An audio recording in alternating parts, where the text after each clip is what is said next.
morning. Good morning. My name is Rick Noda. I'm here in beautiful Encinitas, California.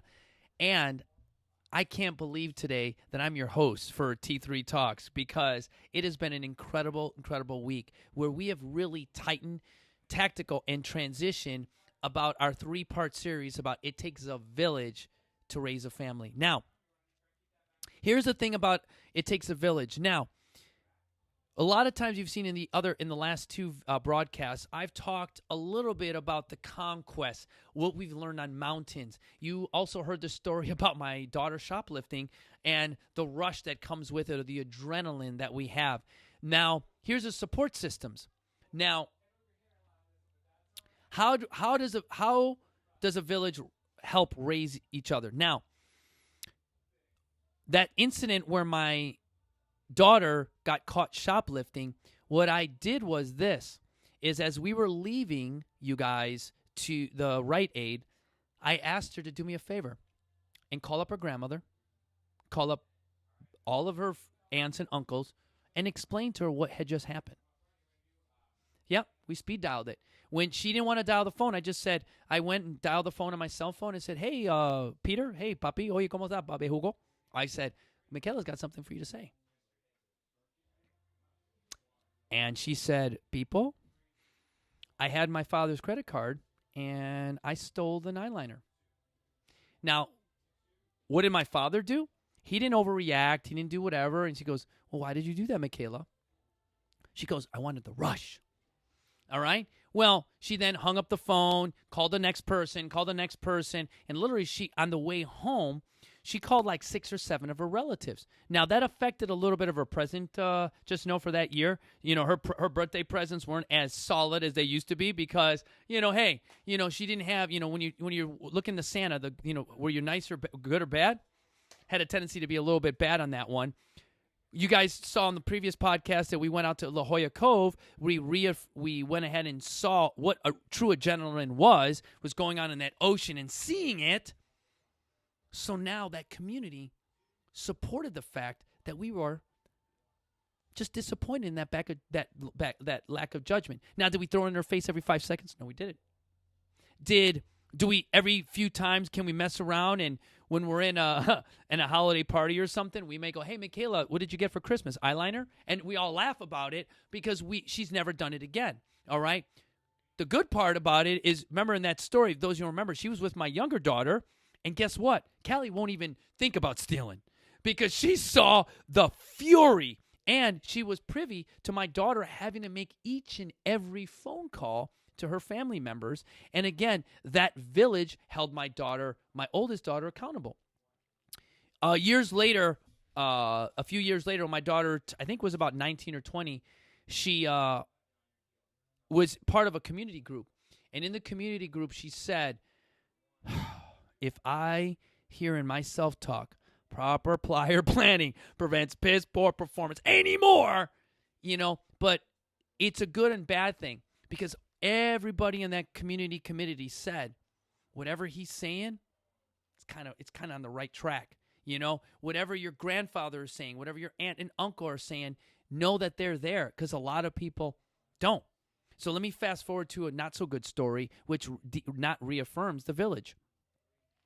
I'm hiring individuals to work at my office. Now, as a charge nurse, what I have done is I have a surefire way of doing the exact thing over and over again when it comes to hiring someone. So what I always do is this, is I send out an ad and I give you an ad. And in that ad, it has you call a number. That number has a voicemail message what asks you specific instructions to do them. And once you do those specific instructions, it will then tell you everything that's going to be in the interview. Is that crazy, isn't it? So it's going to tell you the questions I'm going to ask you, what car are you going to be in, why, where do you see yourself in 2 years, and realistically tell me your 15-second pitch. What is your 15 second? So you literally, if the interview is 2 weeks away, if it's 3 days away, you have the questions. You can prepare prior for those questions. When I tell you guys, many people don't listen to the voicemail messages, and then they will call me on my phone, and someone will say, oh, there's someone here for the job. I go, hang up on them. Click. because that's not what it is. I'm purposely trying to find detailed instructions. Well, then I bring you all in at the same time. So at 8 o'clock, you have 25 people in the same room, all for the same job. 25 people. I had 250 to 350 resumes. I pare that down to probably about 50. 50 turns into about 25. And I have sheep interviews. Everybody shows up at 8 o'clock. Now, guess what, you guys? Do you think some people show up at 7:45? Yes, they do. Guess what? I start to see them. Because where have I been? I've been there since probably 5 a.m., right? So by the time I'm there and you show up at 7:45, the door is open. Because I'm setting the standard. I'm not the guy that's about to interview, and at 7:55, I'm opening the door. You know what that is? That's a boss. That's not a leader. That's a boss.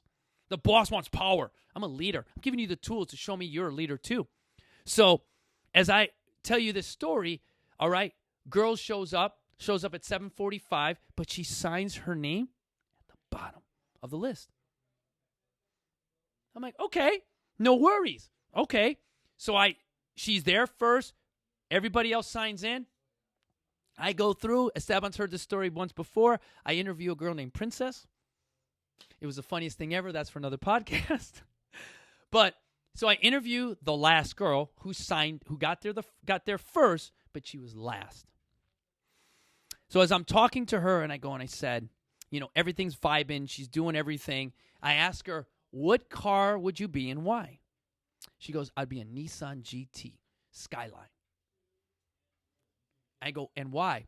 Because they are badass cars. There's not a lot of them out there, and I'm all about performance. So I'm like, bonus. I'm like, that's a great thing.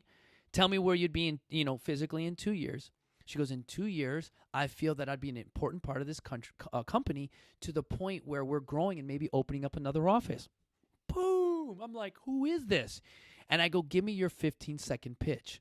This is where the shelf literally falls off. She says, I'm a foster kid with no safety net. So every day that I work, I have no community. I have no support. I have no guidance. If I don't work, I don't eat.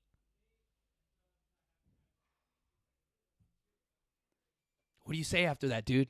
What do? She's literally by herself. So, I give her the job right there. I'm not going to lie. I'm like, literally, I had saw all of the people before her, okay? But she was the one. Now, when she came to work for me, you guys, she was someone that came from the car dealership. She had never worked in a medical facility, so she was scared, but she says, I can do this. So guess what I did? I took my community and put it around her. She went, Rick, oh my God. She started crying because she's never had resources, support. Remember that person in that previous video that knocked on the door? That was her. She was the girl that knocked on the door that says, Rick, being now, she's part of my community now. She was going to take herself and go out and save my daughter. It takes a village to raise a family, right? So she was going to, because I had extended that courtesy to her, because I'd done things for her, she was now going to do it for my family. This foster kid who had everything to lose, nothing, in her life, if she doesn't produce, was now part of my community, part of my family, and was really showing the same traits that I'd shown to others. Now, I'm going to tell you guys, to this day, I'm still good friends with her. To this day, she goes, thank you, because I literally went like this. Poured everything that I knew about business into her. So when I tell you right now, she's a successful medical receptionist running 4 offices. Yeah, running 4 offices. And everything goes for her. They go, where did you learn all this? You know what she'll say? Proper prior planning prevents piss poor performance. And with that, you guys, our motivation inspires you to be better. I'm leaving, Jerry.